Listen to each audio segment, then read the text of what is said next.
Gəlin birbaşa mətləbə keçək.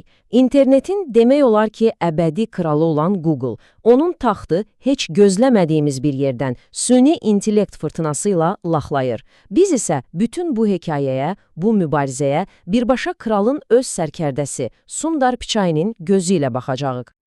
Heç fikirləşmisiniz, Google'dan əvvəl həyat necə idi? Həqiqətən bir anlıq xatırlamağa çalışın. Bir sualınız olanda, bir ünvala getmək istəyəndə ya da sadəcə dostlarla mübahisə etdiyiniz bir faktı yoxlayanda nə edirdiniz? Artıq 20 ildən çoxdur ki, Google sanki beynimizin əlavə bir yaddaş kartı kimidir.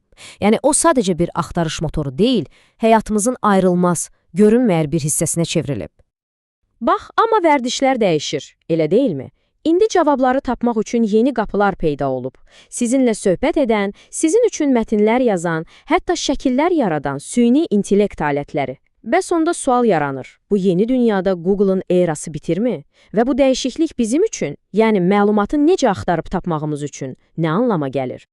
Hər şey demək olar ki, bir gecədə başladı, bütün texnologiya aləmini yerindən oynadan və Google'un o möhkəm qalasında həyəcan zənglərini çaldıran o məşhur an. Təsəvvür edin, bir tərəfdə Google, illərdir öz laboratoriyalarında, heç kimə hiss etdirmədən, bir alim səbri ilə süni intellekt üzərində işləyir. Onların planı uzun, dəqiq və hesablanmış idi. Digər tərəfdə isə OpenAI və Microsoft. Onlar sanki heç nədən peyda olub, bütün oyun lövhəsini çevirdilər və ChatGPT adlı bir bombanı birbaşa dünyanın ortasına atdılar. Və bax, məhz o an Google daxilində qırmızı kod elan edildi. Yəni bu, sıradan bir rəqib məhsulunun bazara çıxması deyildi, heç də. Bu, bütün Silikon vadisində əsl çaxnaşma, bir növ süni intellekt hərisliyi başlatdı. Hamı tələsik bu qatara minməyə çalışırdı və kənardan baxanda elə görünürdü ki, Google bu qatarı qaçırıb. Yaxşı, bəs bütün bu xaosun, bu təzyiqin mərkəzində kim dayanırdı? Google'ın CEO'su Sundar Pichai. Hamı panikaya düşüb qaçışarkən, o, sanki fırtınanın tam mərkəzində dayanıb, sakitcə vəziyyəti dəyərləndirirdi. Hər kəsin qaçdığı yox, getməli olduğu yolu axtarırdı.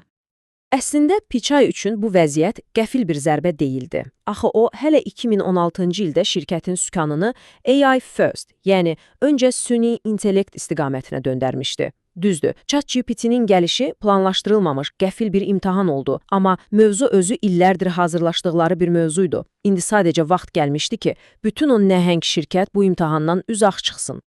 Onun rəhbərlik fəlsəfəsi də elə budur. Deyir ki, Google kimi nəhəng bir okean gəmisini idarə edəndə, hər kiçik dalğaya görə sükanı sağa-sola çevirə bilməzsən. Bu, sadəcə fəlakət olar. Sənin işin üfüqdəki qütb ulduzunu izləmək və sadəcə bir meçə, amma həyati dərəcədə vacib olan doğru qərarı verməkdir. Və indi gəldik hekayənin bəlkə də ən maraqlı, ən ironik hissəsinə. Məhz burada Google'un geridə qaldığını düşünənlərin əslində necə yanıldığı ortaya çıxır. Bu, hekayənin bütün axarını dəyişən bir məqamdır. Axı hamı eyni sualı verirdi. Necə ola bilər ki, Google kimi bir div bu inqilabı yatsın, kənardan seyr etsin? Doğrudanmı onlar bu qədər vacib bir anı görməzdən gəldilər? Cavab dediyim kimi çox ironikdir. Bilirsiniz, ChatGPT-ni və bugün gördüyümüz bütün o ağıllı chatbotları mümkün edən təməl texnologiya var, Transformer. Bu, kompüterə sadəcə sözləri oxumağı yox, cümlənin mənasını, konteksti anlamağı öyrədən bir inqilabdır. Və işin ən qəribə tərəfi odur ki, bu texnologiyanı, bəli, elə Google'un öz tədqiqatçıları icad edib. GPT-dəki o T hərfi, Transformer, məhz Google'a məxsusdur.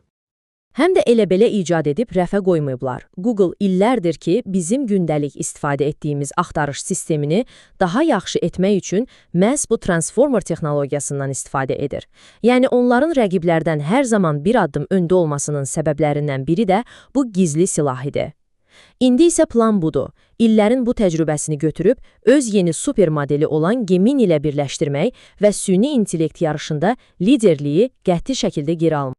Deməli, İndi Google üçün mənzərə belədir. Onlar iki cəbhədə mübarizə aparırlar. Bir tərəfdə amansız rəqiblər var, digər tərəfdə isə həm ictimaiyyətin, həm də milyardlarla istifadəçinin artan tələbləri. Və rəqibləri də bunu gizlətmir. Baxın, Microsoft'un CEO'su Satya Nadella açıqca deyir ki, Biz onları rəqs etməyə məcbur etdik. Yəni, demək istəyir ki, bizim təzyiqimiz olmasaydı, Google öz rahat yerindən tərpənməyəcəkdi. Piçənin cavabı isə bu rəqs məsələsinə çox fərqlidir. O da deyir ki, başqasının musiqisi ilə oynamaqla ancaq səhv edə bilərsən. Yəni, mesaj aydındır. Biz rəqibin tələsinə düşüb, onları ritm ilə oynamayacağıq. Google'un öz planı, öz musiqisi var və biz yalnız ona uyğun hərəkət edəcəyik. Amma təbii ki, bu yol hamar deyil. Yəqin ki, xatırlayırsınız, Gemini modelinin yaratdığı o mübahisəli şəkillər böyük bir qalmaqala səbəb oldu. Bu bir.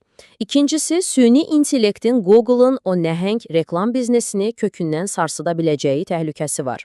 Bu isə artıq şirkətin mövcudluğu üçün bir təhdiddir.